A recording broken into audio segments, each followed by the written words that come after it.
Welcome to a new edition of the Neon Jazz interview series with New York City-based jazz flutist and composer Jamie Baum on her new 2024 CD, What Times Are These? We caught up with this renowned artist to talk about her fifth recording with the Jamie Baum Septet Plus, her flagship ensemble, on her first exploration of spoken word and art song. To be specific, 7 of her 10 compositions respond to works by a cohort of eminent 20th and 21st century female poets. We cover this project, surviving COVID and the great beyond. We originally interviewed back in 2018. A lot's transpired since then. Dig this interview. It's been a little while since we talked. I think the last time was 2018. I know, and it feels like forever, right? So much has happened since then. Oh my, a lot. So I guess with that being kind of the context, before we get into What Times Are These, the newest recording, I want to know, how did you survive COVID? How did you get through that time period? How did it change you? Well, I have to say that this recording is really sort of speaks to that because, I was in the middle of a tour and my last CD, Bridges, came out and had a lot of things planned, some festivals and, so it was really exciting. And I was actually on a tour of someone else's and then going to be taking off for 3 or 4 days to do my own and then back with the other tour. And, right in the middle of it, everything shut down. So I had to come back home. And being that I live in Midtown Manhattan in a small 1-bedroom with my husband, I'm sure that everybody's experience is so different, depending on where you live and what you do and all that kind of stuff. And so, while I had family and friends that lived, either in the suburbs or in the country, their experience was really different from mine because we live in a small 1-bedroom right in Hell's Kitchen. And so the combination of having everything that we usually do, which is out of the apartment, which is either tour or rehearse or go to the practice rooms in the basement or, be on tour on a gig, suddenly, all of that is closed. Or teaching, at Manhattan School of Music, everything is closed. So we're in the apartment. And then we also live on,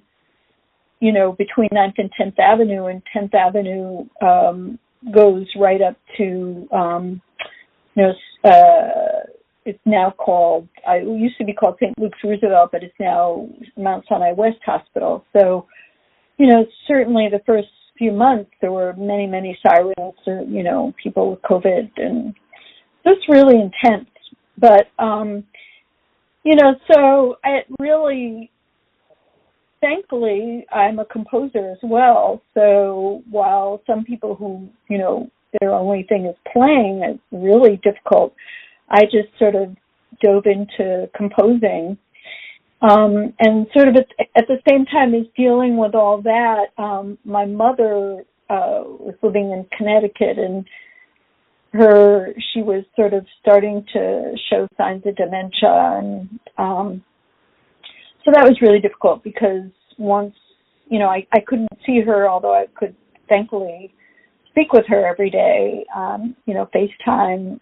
Once I was able to get, the vaccines, I ended up going and sharing in the caretaking of her. So I bring those up because those were really, really large chunks of my life. And so writing the music for this recording was kind of a lifeline for me. It really sort of got me through it, shall I say. So that's kind of, in a nutshell, more or less. Yeah. So was the actual approach to this album modified by COVID, or was it during it? What was kind of the overarching artistic vision that was kind of the part of the final product? Well, when COVID hit, as I said, we were just cooped up in the apartment, and probably like many people, I was spending a lot more time on the computer online, looking at Facebook, looking at different websites. And one thing was that I saw somebody post something and was connected to this website that Bill Moyers put up. I don't know if you're familiar with him, but yeah, I like him a lot. Yeah, he's amazing. Anyway, he started a website called A Poet a Day. And so I was checking it out, and I got really intrigued because I was never really a poetry person per se, but the way that I always liked him, and the way that he did it was really wonderful. He would post a poem in its written form that you could read, and then a video of the poet reading the poem. And then oftentimes, if he had interviewed them at some point about that particular poem, then he would post that as well. And the overall title of the website, as I said, was A Poet a Day, but it had a subtitle reading, which was, I can't remember the exact wording. It was really wonderful, though, and it was kind of something along the lines of, in these times of fear and anxiety and the unknown, we thought that, providing you with comfort and solace through reading the right words in the right order would, be of help or something. He still, the website is still up, and you can go and read what he wrote, which is really cool. But, so I started looking at that, and of course I was home, and I was like, okay, what am I going to do? And I had, a lot of times after I do a recording with the band, not really writing that much right after that. It's usually sort of, going on tour and promoting the recording. So being home, I was thinking, okay, well, I had done this recording that came out in 2018, and what, maybe I'll start writing, come up with a new project, and, wasn't sure what I really wanted to do. And when I started reading these poems and getting into it and really enjoying it and discovering, some poets and their work, and, I started thinking, gosh, all these years I've been writing instrumental music, and I've never written for voice, and I've never written using poetry or lyrics or words. And, honestly, as they say, I came up, I loved jazz, but I also loved, singer-songwriter rock stuff, like I liked Stevie Wonder and James Taylor and Allman Brothers and, B.B. King and, a lot of different kinds of music where there was, songwriting. And I thought, oh, maybe this would be a new challenge for me to see what I could do. I've never done this before. So that's kind of the genesis. And as I started reading the poems, I started looking at them with the idea of, for one thing, what really grabbed me, that was something I wanted to work with, what maybe communicated some things that we were going through or that I was feeling, and what could I see that I could work with, or that would bring up some type of groove or melodic idea, or that might fit well into a musical composition. So those were some of the different criteria I had, and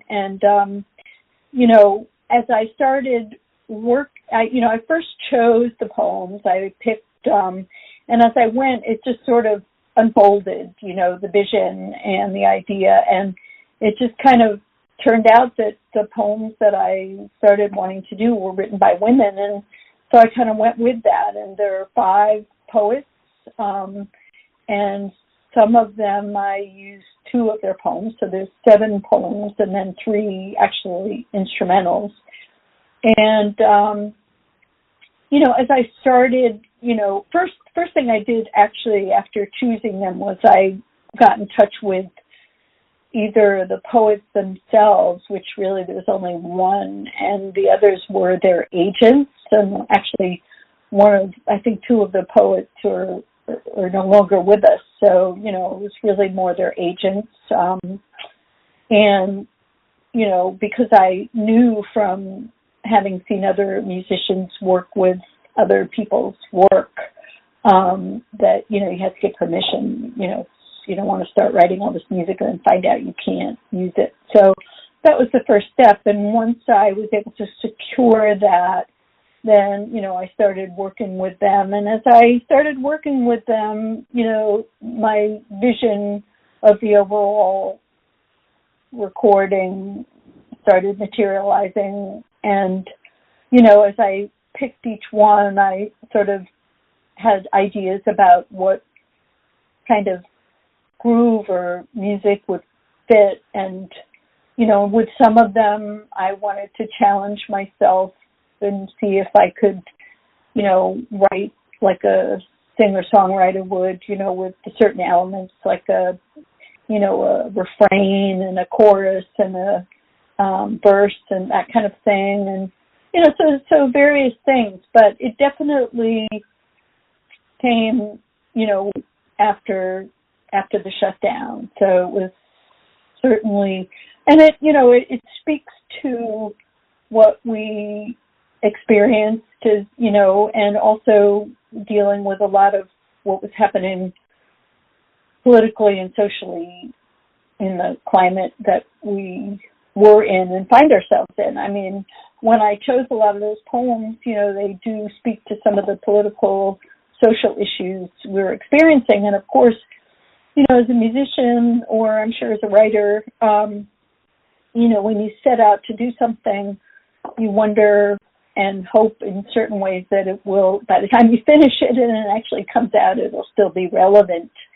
And, unfortunately, or fortunately, however you want to look at it, a lot of these poems and music is probably as relevant as it was. And certainly some of them were written a long time ago. And unfortunately, think that we may have dealt with these issues, but they are still certainly here with us today. So I think it's relevant.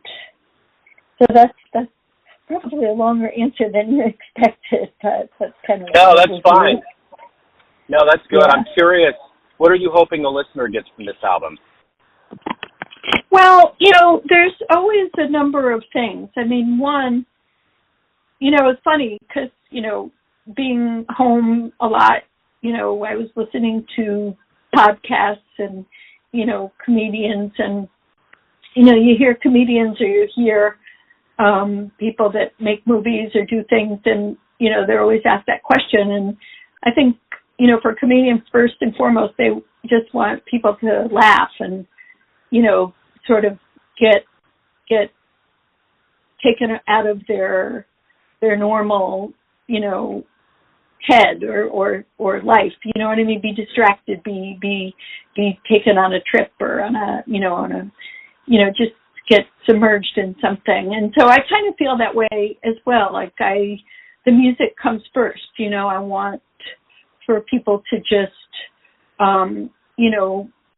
get into the music and feel whatever they feel. And hopefully, even though the topics and the subjects could be, construed as deep or topical, it's really more or sad or heady or dark or whatever. I really feel like the music can be uplifting and just sort of take you on a journey, and so to me, it's always about the music first, that it, and then, if, it brings up things or they can relate to the poems or it, that's really cool too. So for example, for me particularly, I think one of the ones that I hold closest to me is the one called My Grandmother and the Stars. And, it was written by this woman, Naomi Shihab Nye, who is actually of Palestinian descent, and her grandmother, who lived in Palestine, her parents immigrated here, and I think she grew up here, but of course she would go visit her extended family there, and she wrote this piece because I think, whenever it was that she was last there was the last time she was knew she would see her grandmother, so she wrote that piece. And, I was going through, caretaking of my mother who had Alzheimer's, and it was, progressing, and that it was very difficult. And then, she finally passed. So for me, it was a really good place to sort of put my feelings and express that. And so, as it was for Naomi, it was for me, and so maybe someone listening to that could find some solace through that, or, so I think, music is a really personal thing, and, hopefully people take something from it or feel something from it. Whatever they do is cool, So What Times Are These is the brand new album. If anyone out there wants to catch you live, pick this up proper in its physical format, any of the other details about the release, how do they go about it? Well, we just did our CD release gig recently in New York City. And right now, everybody in the band's like really amazing musicians, and they're all just like off in different directions, touring, and, so, we're trying to get a trio or quartet together of, busy musicians is challenging. This, I got like 13 people on this recording. So, we're looking towards a lot of things in the fall and in 2025. We've got some people who are booking some tours for us, and, things that will be coming up. But in the meantime, people can purchase the download or the CD or stream it. We always prefer purchasing it than streaming because, I'm sure everybody's heard these days, streaming musicians don't get any money. But the downloads are great, and so you can either do it at Bandcamp or Amazon or, other usual platforms online. And we also have a really cool animation video of one of the tunes that a rapper, where I have a rapper on there, Kokai, who's amazing. But a video animator did a cool video on YouTube of one of the tunes called Sorrow Song. So, all the usual places they can find it. I also have a website, or Sunnyside Records website. So there's like lots of places to find it.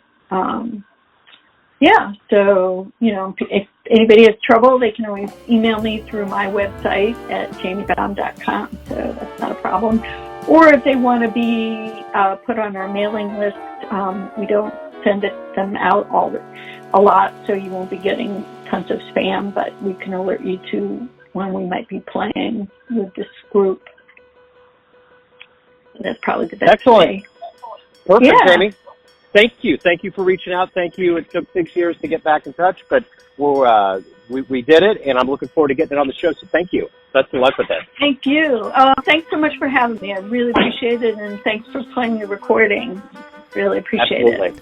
Thanks for listening and tuning in to another Neon Jazz interview, where we give you a bit of insight into the finest players and minds in New York, Kansas City, and spots all over the world, giving fans all that jazz. Thanks to Jamie for her time, energy, and cool. If you want to hear more Neon Jazz interviews, you can find us on Spotify and Apple Podcasts. Subscribe to us at YouTube, and for everything Neon Jazz, go to theneonjazz.blogspot.com. Until next time, enjoy the jazz, my friends.